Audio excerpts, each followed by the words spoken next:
Bismillah va salatu va salamu ala rasulillah va ba'd. Aziz o'quvchi, Muallim Thani kitobimizni o'qishda davom etamiz. Bugungi darsimiz mana ba harfi.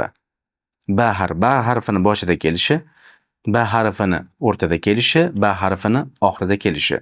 Demak, b ustida fatha bo'lsa ba bo'ladi, b tagida kasra bo'lsa bi bo'ladi, ustida dom bo'lsa bu bo'ladi. Demak, ba, bi, bu. Fatha va ba harfi sukunlik. Nima bo'ladi? Ab. B'da har doim sukun holatda qalqala qiling. Qalqala ab. Qarang, ab. Ab. Ab. Ko'ryapsizmi? Bu tiqilib qolyapti. Ab. Qalqala qilmasam chiqmaydi u. Ab. Ab deyishim bu tashdid. Ab bu tashdid. Qalqala degani bir-biriga tegib qaytadi. Tang et. Ab. Ibnu. Ibnu. Qarang, ib. Nu. Ibnu. Aynan xuddi shunday o'qing. Ibnu. Ab, ib, ub, bintu, baytu, ya'ni nima deydi? Hali umuman qalqalasiz o'qib ketish bor-da? Yo'q, uni yig'ishtiring. Xuddi aynan men o'qigandek o'qishga harakat qiling. Ibnu. Endi keyingi b harfimiz kasralik bi, undan keyin nun bor. Bin tu. Bin tu. Nun. Nunni ko'ryapsizmi? Shu nundan keyin qaysi harf kelyapti? Ta harf kelyaptimi? Shu nunni t harfiga yashiring. Qanday? Bintu demang. Bintu. Aynan xuddi shuni o'qing. Bintu. Takrorlang. Ha. Bintu. Buni ismini ixfo deyiladi. Buni tajvid darsimizda o'tamiz. Ammo bintu deb o'qib ketmang. Biz Qur'on o'qishni o'rganyapmiz-ku. Chunki bu Qur'on o'qishda kerak bo'ladi bizga. Qur'on o'qishda. Oddiy arab harfini o'qisangiz bintu deb ketaverasiz. Ammo biz Qur'on o'qishni o'rganishga harakat qilganimiz uchun bu qoidalarga e'tibor qaratishimiz kerak bo'ladi. Nima deb o'qiymiz ekan? Bintu. Baytu. Yedi biroz cho'zing. Baytu. Baytu. Baynu. Baynu. Roybu. Roybu. Qarang, r usti fathasi bor, yedi biroz ushlab turing. Roybu. Qaysi harf edi bu? Zay harfidir. Zdan keyin sukunli ya kelyapti. Zay, n ustida fatha bor, na, Zaynab. B sukunlimi? B sukunli bo'lsa nima dedik? Ha, albatta, qalqala bor. Tebratamiz. Xuddi ab, ibda qilganda, xuddi buni Zaynab. Zaynab. Zaynab qo'ymaymiz, Zaynab. Yo'q. Zaynab. B'da nima qilamiz? Tebratamiz. Ya'ni o'qiyman. Zaynab. Zaynab. Bar. Ba fathalik, ro yo'g'on bo'ladi. Oldi fathalik kelyapti. Bar. Keyingisi bayrom. Bayrom. Ro yo'g'on. Mimni qalqala qilmaymiz. Xuddi ba'da qalqala qilgandek mimni qalqala qilmaymiz. Bayroma deb yo'q. Qanday o'qisam shunday o'qing. Bayrom. Keyingisi abrom. Ba'da qalqala qilish esdan chiqmasin.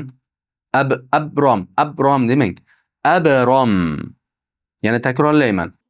Abrom. Mashq qiling. Iba deb ko'p marta ayting. Tilingiz, og'zingiz o'rgansin. B'da sukun holatda nutq qilganda o'z-o'zidan siz unga buyurmasangiz ham aytishni o'rganib olasiz. Uning uchun ko'p takrorlang.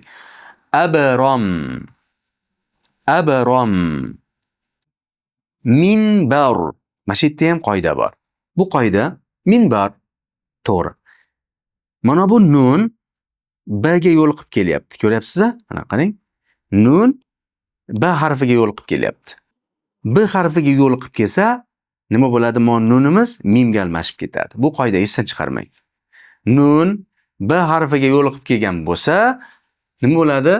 Mimga almashib ketadi. Shuning uchun ham buni minbar deb o'qishimiz xato bo'ladi. Minbar deb. Nima deb o'qiymiz? Minbar deymiz. Minbar. Xuddi ikkita mim. Minbar. Ikkita mim bor deb o'qiymiz. Ikkita mim yo'q-ku desa, qoida, esdan chiqarmang, yozib qo'ying. Nun, sukunli nun ba harfiga yo'liqib kelsa, mimga almashib ketadi. Ixfo bilan degan ushlab turish bilan. Lablar bir-biriga qattiq yopishib olmaydi. Minbar bo'lib. Yo'q. Minbar. Qanday o'qilar ekan? Minbar. O'qing. Aynan xuddi shunday o'qing. Chunki biz Qur'on o'qishni o'rganyapmiz. Bular qayta-qayta Qur'onda keladi. Minbar. Buni esdan chiqarmang. Minbar. Qayerda nunni baga yo'liqib kelganini ko'rdingizmi? Nun qanaqa? Sukunli nunni baga yo'liqib kelganini. Yoki hali tanvinlarda o'tamiz, unda tanvinlarni tushuntiramiz. Siz hozir shuni bilsangiz yetadi. Sukunli nun baga yo'liqib keldimi? Siz mana shu nunni mimga almashtirib oling, tamom. Minbar. Yana takrar minda ayting. Minbar. Go'yoki ikkita mimda aytyapman. Bi amroyni. Qarang, ko'payib ketyapti kalimalar. Qo'shishni o'rganyapmiz biz. Bi amroyni. Yana ushlab turing. Bi amroyni. Bi amroyni. Hamma harfga e'tibor bering. O'zi tajvid degan nima degani? Ali roziyallohu anhu aytganlaridek. O'zi tajvid degan nima degani?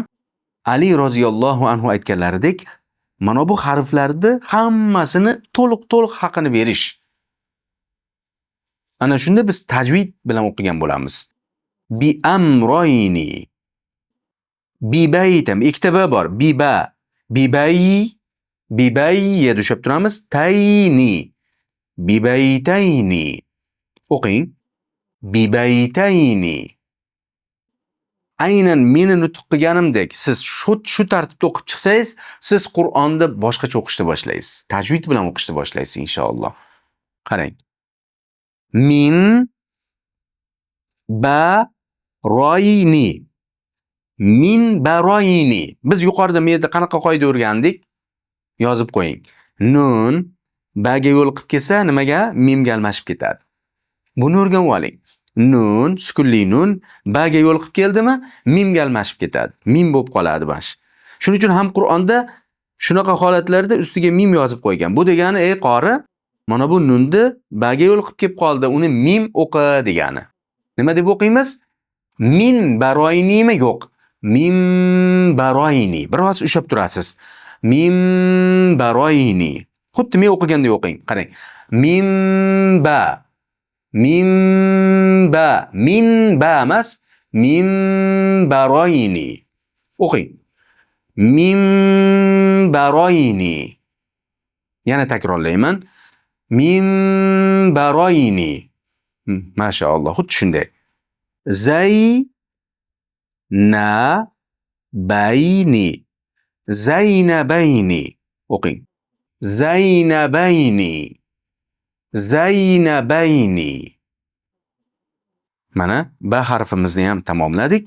Aynan buni biz qanday o'qisak, xuddi shunday o'qib dars topshirishingiz talab qilinadi. Fasubhanakallohumma bihamdik va nashhadu an la ilaha illa anta nastag'firuka va natubu ilayk. Assalomu alaykum va rahmatullohi va barakatuh.